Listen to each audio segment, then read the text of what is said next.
For VOA Learning English, this is the Education Report.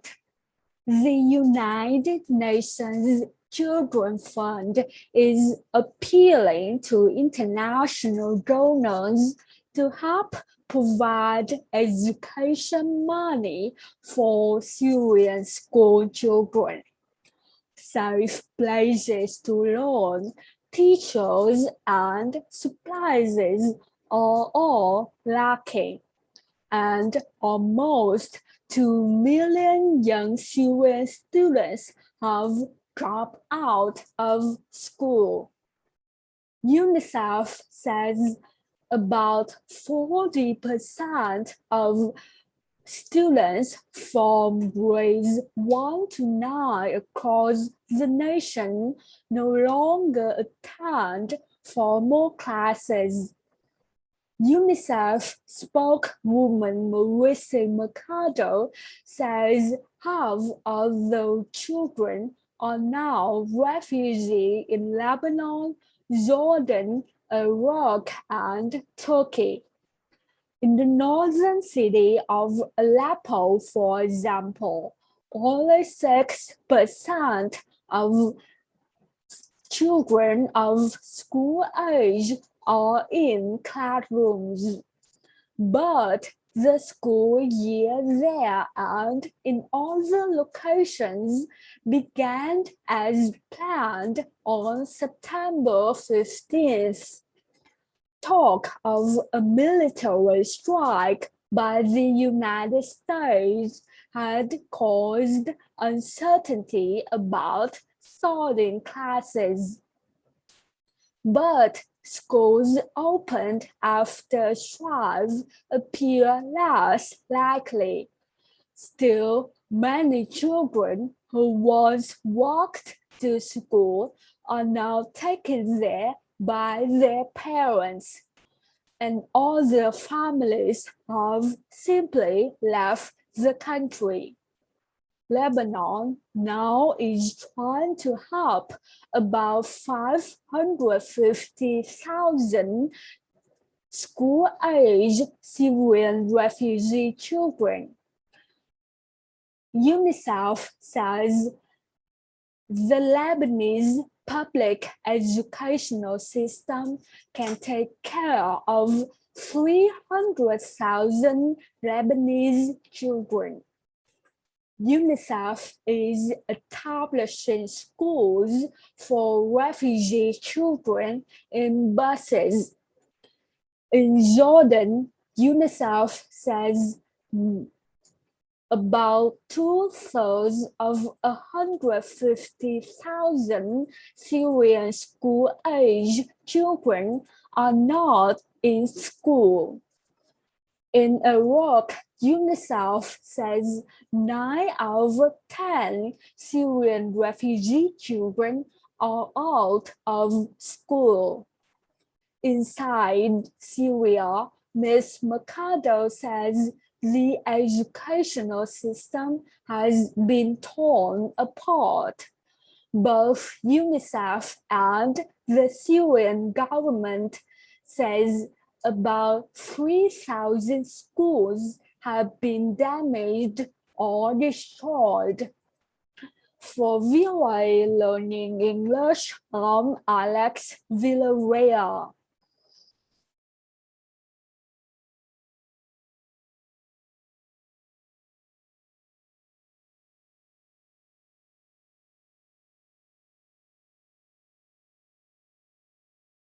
For VOA Learning English, this is the Education Report. Keep Pen Alley is a non-profit organization that holds songwriting workshops for students across the United States. The organization recently visited a school in the Anacostia area of Washington. The children presented a concert with the help of songwriter and recording artist Paul Weisler. He established Kid Pan Alley in 1999. Since then, he has worked with more than 35,000 students and produced more than 2,200 songs. He says the power of music can teach children skills they might not learn in school. He believes the American educational system is focused too much on standardized tests designed to measure knowledge. But Paul Weisler says we now live in a creative economy. He says his group is trying to inspire children to be creative.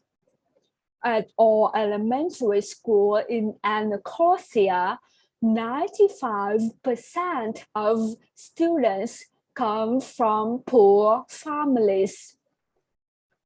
Jonathan Marlon Ray is the school's dean of students. He says some of the children have difficult lives, but he says these kids still want to strive for greatness. Jonah Turner is director of programs at the school.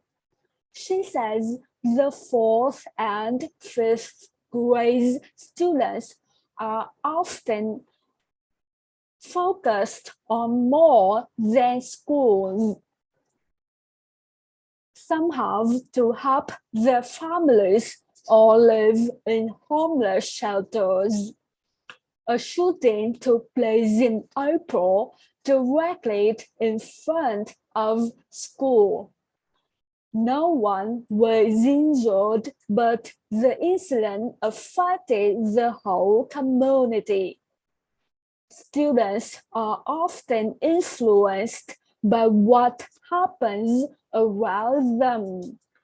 Still, our elementary school has a positive and hopeful atmosphere. Marlon Ray says the workshop and concert made possible by Kid Pan Alley created good memories that will last for years.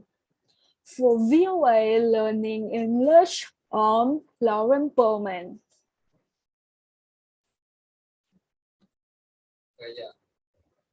This is the VOA Special English Education Report.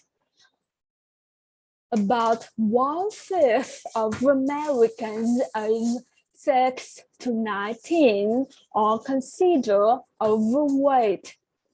To reduce their numbers, some schools are teaching children to make better food choices. The E.W. Stokes Public Charter School in Washington has started to include food topics in its 3rd grade math and English programs. The school formed a partnership with Sibling Projects, an environmental group in San Francisco, California. Peter Nolly is the curriculum director for a program called Farm to Desk. He says they are doing this in part to address the issue of childhood obesity. He says one of the main components of our program is our belief that if kids are exposed to positive and healthy messaging about food throughout the instructional day that has the most potential to impart long-term change. Teacher Hannah Tran recently used food example to teach 8 and 9-year-olds in a math class how to make combinations. For example, they figured out the different combinations that could be made with a pizza and 2 toppings. School chef Makisa Day says the school buys most of this food from local farms, but the school has a garden for the students to grow some of the vegetables themselves. The children, they love it, she says. Teacher Hannah Tran agrees. She says, we have a salad bar at the school, and now the kids love the salad bar. They love the fruits and vegetables. So I think it is making a big difference in their lives. She says the third graders have also learned to read the sugar and fat content listed on food packages.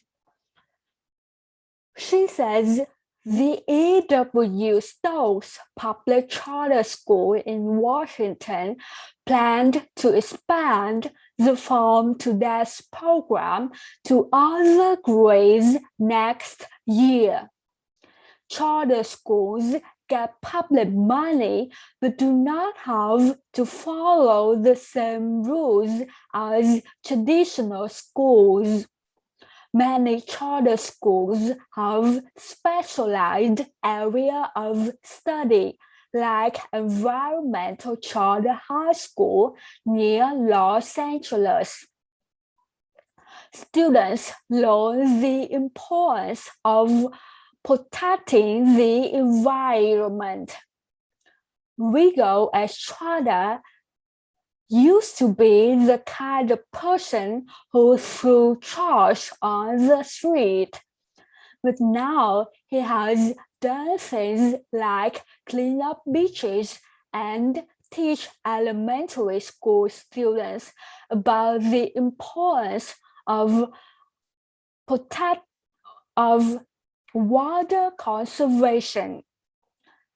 He says he now knows that going green actually is a serious topic. Students learn from teachers and outside experts, like the owner of an environmentally friendly business. They also learn how to prepare a business plan that they can use to help pay for college. For VOA Learning English, I'm Les Villarreal.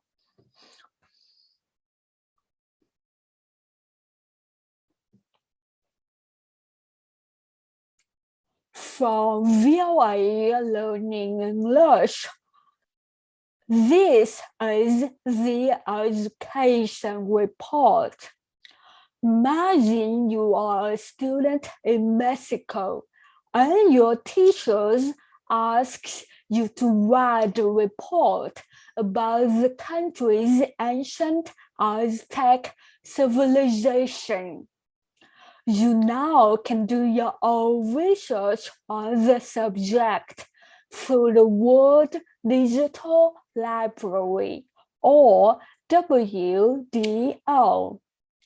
One of the 8,000 items listed on this website is the general history of the things of New Spain. It was written in the 16th century by a member of a Roman Catholic religious order. Friar Bernardino Sahagún lived in what is now Mexico. He liked many qualities of the Aztec and wrote 13 books about them in Spanish and Nahuatl, the Aztec language.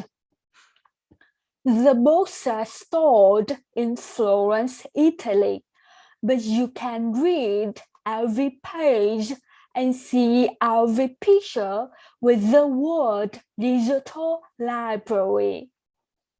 The library has at least one item from every member country of the United Nations Educational, Scientific, and Cultural Organization, or UNESCO.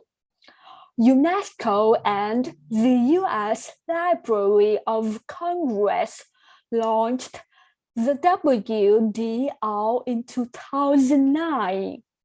Since then, more than 25 million people have visited part of the collection. The library provides free access to thousands of objects of cultural and historical importance. The library is looking for information about Arabic and Islamic science, says Musa Marawa. He is a WDL researcher who works on all of the library's documents in Arabic. Arab countries and their libraries are strong supporters of the World Digital Library. Mr. Marawa says the library shows the United States as a partner with Arab countries in an area other than military or security matters. The library also is helping countries make electronic copies of their documents so that they are available to computer users around the world. For VOA Learning and Lush, I'm Caroline Pasuti.